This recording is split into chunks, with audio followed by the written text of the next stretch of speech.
লাভ করে একটা করতালি দিয়ে আমরা প্রেরণা জানাই আজকের আয়োজনের সংগঠিত মানুষ নতুন ধারা বাংলাদেশের যুগ্ম আহ্বায়ক ও মুখপাত্র শান্তা ফারজানাকে সবাইকে ধন্যবাদ। এই পর্যায়ে আমরা শান্তা ফারজানার কাছ থেকে অনুভূতি শুনবো এবং অনুভূতির পরে আমরা উদ্বোধনী পর্ব শুরু করবো। উদ্বোধনী পর্বে যারা আমাদের সাথে থাকবে তাদের নামগুলো আরেকবার ঘোষণা করছি। উদ্বোধনী পর্বে আমাদের সাথে থাকবেন স্বাধীনতার সপক্ষের মানুষ এবং একই সাথে নতুন প্রজন্মের উৎসাহদাতা বীর মুক্তিযোদ্ধা কাজী মাসুদ আহমেদ। উপস্থিত থাকবেন লায়ন ডাক্তার আবুল কাশেম ভুইয়া, নতুন ধারা বাংলাদেশের প্রেসিডিয়াম মেম্বার হারুন মোহাম্মদ, নতুন ধারা বাংলাদেশের প্রেসিডিয়াম মেম্বার আমাদের মহিউদ্দিন আকবর।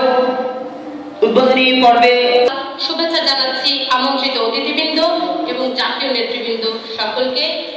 জেএম কামরুল্লাহ এবং নতুন ধারা বাংলাদেশের প্রেসিডিয়াম মেম্বার কাজী মাসুদ আহমেদ সহ এবং হারুন মোহাম্মদ সহ সবাইকে আপনারা আমাকে আজকে যে সম্বর্ধনা দিয়ে আমাকে করেছেন উদ্ভাসিত। আপনাদের কাছে একটি অনুরোধ থাকবে, এইভাবে সকল তরুণ প্রজন্মকে আপনারা আন্দোলিত করবেন, আপনাদের আশা দিয়ে অনুপ্রাণিত করবেন। আমি শেষ করছি, সবাইকে ধন্যবাদ জানাচ্ছি। সবাই কথা বলবেন, আপনারা ভালো থাকুন।